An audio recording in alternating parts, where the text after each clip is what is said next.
नमस्कार साथियों, मैं रंजीत चौहान। ऐसा लगता है कि मोदी सरकार और आरएसएस चीफ मोहन भागवत में तगड़ी दुश्मनी हो गई है। दोनों एक दूसरे के खून के प्यासे हो गए हैं। मैं खून का प्यासा इसलिए कह रहा हूं क्योंकि दोनों एक दूसरे के कट्टर दुश्मन बन गए हैं। साथियों, आरएसएस ने कहा है मोदी जी से कि आप सिर्फ और सिर्फ आप सरकार संभालिए, संगठन हम संभाल लेंगे। साथियों, बता दें आपको कि इस समय बीजेपी का राष्ट्रीय अध्यक्ष चुनने के लिए तगड़ी जद्दोजहद चल रही है। मोदी चाहते हैं कि जेपी नड्डा जैसा कोई प्यादा राष्ट्रीय अध्यक्ष बने, लेकिन आरएसएस चाहता है कि जेपी नड्डा जैसा प्यादा अध्यक्ष ना बने, बल्कि कोई ऐसा अध्यक्ष बने जो मोदी के सहारे पर ना काम करे, जो संगठन के सहारे पर काम करे, जो देश के लिए काम करे, जो सिर्फ भाजपा के लिए काम करे। और इसीलिए जंग और तगड़ी भी हो गई है। साथियों, ये जो बिहार का चुनाव है, ये मोदी जी के लिए एक बहुत बड़ी टेढ़ी खीर है। अगर बीजेपी बिहार चुनाव हार जाती है तो यूँ समझिए कि बीजेपी में उथल पुथल शुरू हो जाएगी। आरएसएस बीजेपी में बड़े बदलाव कर सकती है। इसलिए बिहार चुनाव बीजेपी के लिए एक अग्नि परीक्षा बन गई है। अब मैं चाहता हूँ, देखिए क्यों मैं कह रहा हूँ कि बिहार चुनाव के बाद बहुत कुछ बदलने वाला है। साथियों, बिहार इलेक्शन मोदी जी के लिए बहुत बड़ा चैलेंज है। अब आप जानते होंगे या नहीं जानते, बता दें आपको कि इस समय कुछ ऐसे बड़े नेता हैं जो गुजरात लॉबी से खफा हैं, जो गुजरात लॉबी से बहुत नाराज़ हैं। मौका पाकर गुजरात लॉबी को उठाकर पटक सकते हैं, जिनमें सबसे बड़ा नाम है शिवराज सिंह चौहान, दूसरा नाम है नितिन गडकरी, तीसरा नाम है वसुंधरा राजे, चौथा नाम है योगी आदित्यनाथ, पाँचवा नाम है रविशंकर प्रसाद, और कई ऐसे नाम हैं जो कि गुजरात लॉबी से बहुत नाराज़ हैं।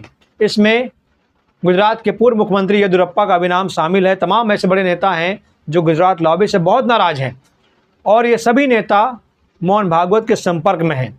अब आपको बता दें जेपी नड्डा के बारे में। जेपी नड्डा हमेशा से मोदी के प्यादे बनकर रहे हैं। वो सिर्फ और सिर्फ मोदी के स्टार प्रचारक रहे हैं। उनका कोई काम नहीं है, सिर्फ और सिर्फ यही है कि वो मोदी जी की नाम की घंटी बजाते रहते हैं। अब मोदी चाहते हैं कि जैसे जेपी नड्डा थे वैसे ही कोई अगला राष्ट्रीय अध्यक्ष बने। इसलिए अमित शाह जी अपने नए प्यादे को लेकर आए हैं, जिसका नाम है सुनील बंसल। सुनील बंसल को ये राष्ट्रीय अध्यक्ष बनाना चाहते हैं, लेकिन आरएसएस चाहती है कि चाहे वो शिवराज सिंह चौहान बने, चाहे वो नितिन गडकरी बने, लेकिन जेपी नड्डा जैसा कोई नेता ना बने। क्योंकि मोदी जी ने पहले टर्नओवर में अमित शाह को बना दिया, दूसरे में जेपी नड्डा को बना दिया। मतलब कि मोदी चाहते हैं कि हमेशा से वही प्यादा बने जो मोदी के रहमो करम पर चले, लेकिन आरएसएस चाहती है कि ऐसा कोई प्यादा नहीं चाहिए।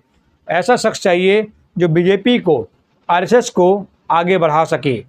अब साथियों, बहुत बड़ी लड़ाई छिड़ गई है, और इसमें सबसे बड़ा नाम जो आरएसएस दे रहा है, वो नाम दे रहा है संजय जोशी का।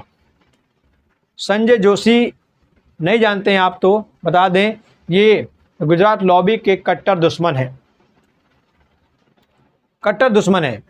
और ये दुश्मन इसलिए मैं कह रहा हूँ क्योंकि हमेशा से गुजरात लॉबी से खफा रहे हैं। संजय जोशी को नरेंद्र मोदी जी बिल्कुल नहीं अपनाना चाहते हैं। इस शख्स का चेहरा देखिए, इस शख्स को मोदी जी बिल्कुल पसंद नहीं करते हैं, बिल्कुल पसंद नहीं करते हैं। लेकिन आरएसएस चाहते हैं कि यही शख्स राष्ट्रीय अध्यक्ष बने। अब अगर ये शख्स राष्ट्रीय अध्यक्ष नहीं बना तो यूँ समझिए कि बीजेपी पूरी तरीके से टूट जाएगी। आरएसएस बीजेपी से अपना हाथ खींच लेगी, और अगर आरएसएस ने बीजेपी से अपना हाथ खींचा तो बीजेपी ख़त्म हो जाएगी। क्योंकि आरएसएस का वजूद, आरएसएस का जन्म, माफ़ कीजिएगा, बीजेपी का वजूद, बीजेपी का जन्म आरएसएस से ही हुआ है। और आरएसएस चाहती है कि बीजेपी वैसे ही काम करे जैसे पहले काम करती आ रही। लेकिन कुछ दिनों से मैं देख रहा हूँ कि बीजेपी सिर्फ मनमानी कर रही है, आरएसएस को दरकिनार कर रही है।